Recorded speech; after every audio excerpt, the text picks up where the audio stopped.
Hello everyone, it is Whispers, and today we are talking about the plague, the Vommy Mommy.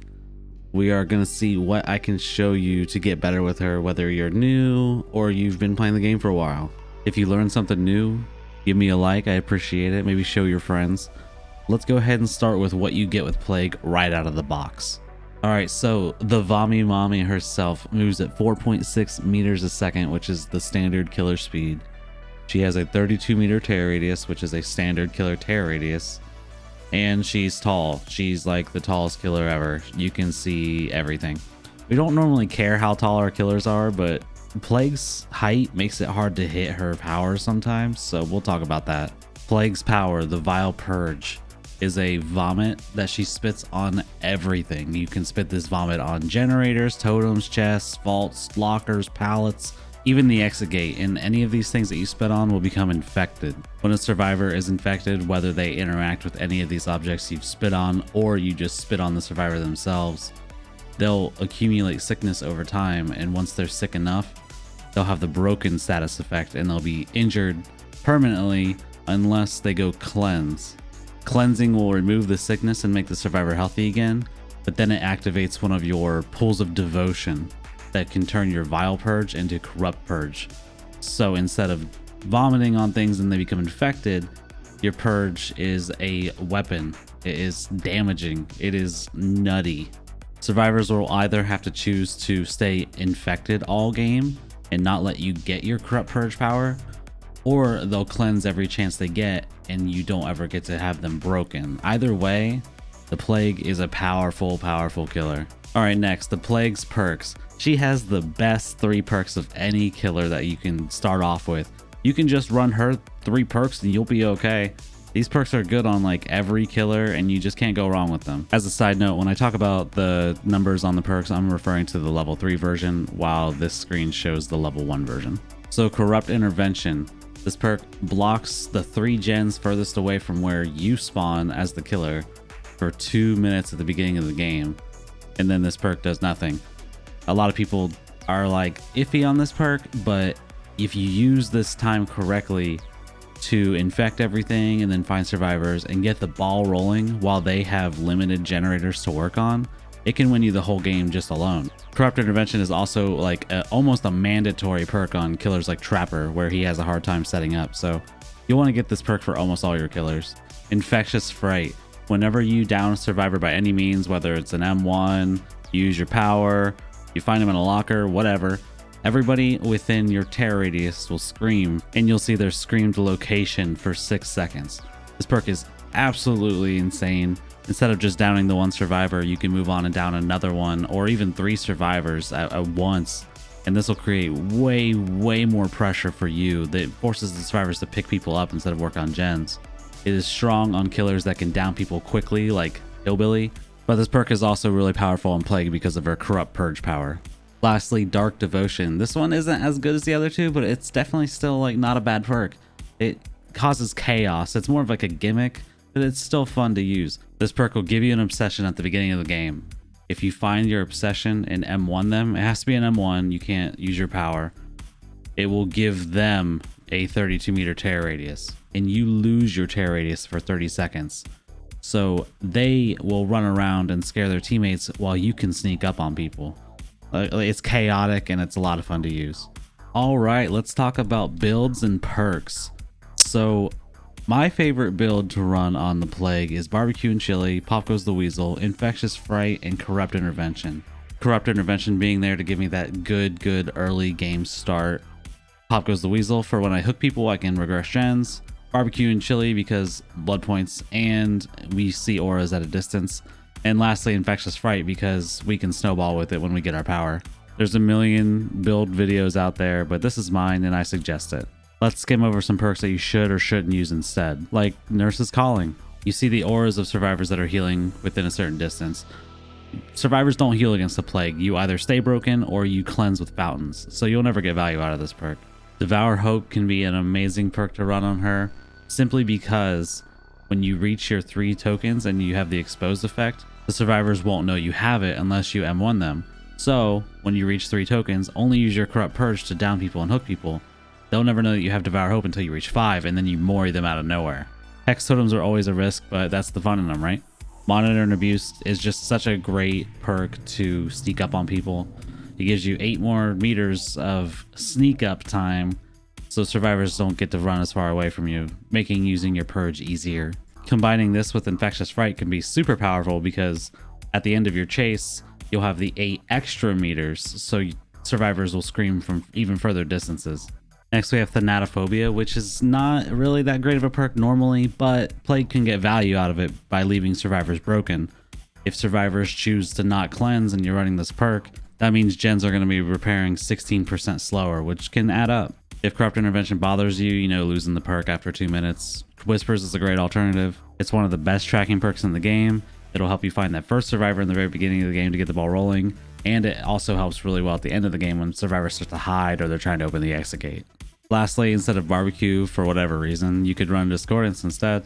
So whenever 2 people stack on a gen, that gen's aura will light up and basically yell at you. This is great because her power is a ranged attack. You can spray it everywhere. So whether you have your Vile Purge or your Corrupt Purge, you can potentially sneak up and get both of them with your power.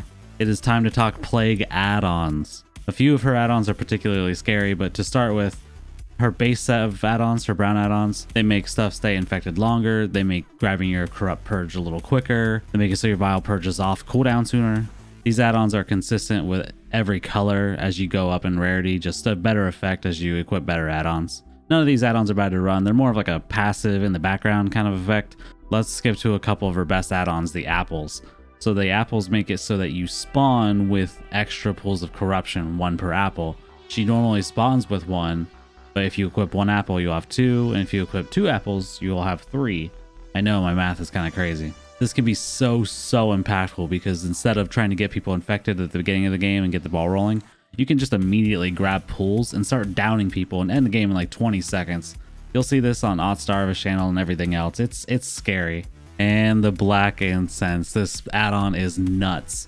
So when any survivor's fully infected from your vomit, which is going to happen, you'll see their aura for 5 seconds every time they vomit, and they vomit all the time. It has no distance cap. You can see people like all the way across the map. Survivors aren't even going to understand how you know where they are unless they are familiar with this add-on. Alright, so let's get into the basics of how to use Plague's power. You can infect lockers, vaults, pallets, exit gates, totems, chests, generators, and you can spit on survivors directly. If a survivor touches an infected object, they'll become sick. Specifically pallets, you can't just like run by a pallet, they have to throw it down for them to be sick, but you can use that to your advantage to either close a loop off or force them to be sick. Spitting on gens is the most important thing you can spit on other than the survivors themselves. The survivor will have to choose to wait out the infection time or go ahead and commit to being sick and work on their gen. Either way, it's something good for you. When you find your first survivor at the beginning of the game, you can either choose to lightly tap them with your purge. This will get them sick and then they can go become broken on their own after a little bit of time. Or you can commit to this one survivor, spit on them over and over until their infection becomes red. You'll know that they're broken and they're one shot, so you can go ahead and down them. This is also good because if you put them on a hook, they stay broken and someone will have to rescue them and risk becoming infected themselves. When a healthy survivor does any interaction with a fully broken, infected survivor, they will build on sickness too. A healthy survivor will not become sick if an infected survivor is not fully broken yet, so keep that in mind. When a survivor is infected, whether they're fully broken or not, and they choose to cleanse, they find a fountain. It'll take them a few seconds, but once they do it, the fountain will glow red, letting you know you can ingest Corrupt Purge, which is an upgrade to your power. There is an auditory cue that both you and survivors can hear when you grab your power. They will know you have Corrupt Purge when they hear this. Corrupt Purge makes your vomit actually damage survivors. With decent aim, you can hit people over basic loops like this, making her both very versatile and very quick at downing people. It's even more effective out in the open because you can literally just spray and pray. You just spit it in big lines and big circles and the survivor can almost not do anything. You'll still want to be confident though because using your purge does slow you down. With Corrupt Purge activated, you want to be careful around pallets. Being pallet stunned during Corrupt Purge will completely ruin your power and you'll be back to Vile Purge. Something important to know is if survivors are cleansing all game rather than staying infected, and they cleanse all of your fountains before you use them, it will eliminate all of your pools of devotion and you will gain Corrupt Purge on the spot. This still pings everybody so both you and the survivors will know what's going on. All right, let's get into some advanced tips or just things that you may not have known. All right, so first of all, you can infect non-infected survivors that are laying on the ground or on a hook. When it comes to a hooked survivor, you actually have to aim down below, like as if they were standing below the hook. Spitting directly on a hooked survivor won't do it.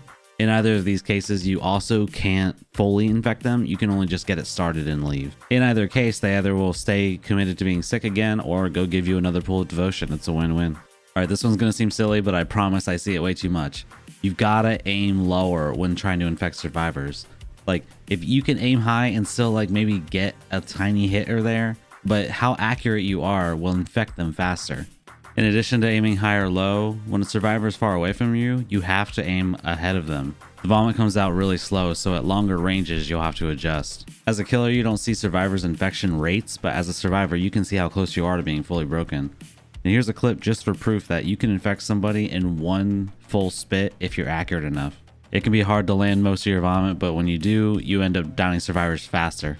Alright, here's a favorite of mine. If a survivor puts themselves in a room like this, or in a corner, you can just body block the door and make them not be able to get out. You just spit on them until they're infected and down them. It's literally a free down. Always look for these opportunities. Also, just remember to be creative. In this clip, I get this guy through the little railing here with my Corrupt Purge. He just stands there because he doesn't think I can do it, but yeah, now he's dead. All right, I saved a fun one for the last one. Did you know you can catch people on fountains mid-cleanse?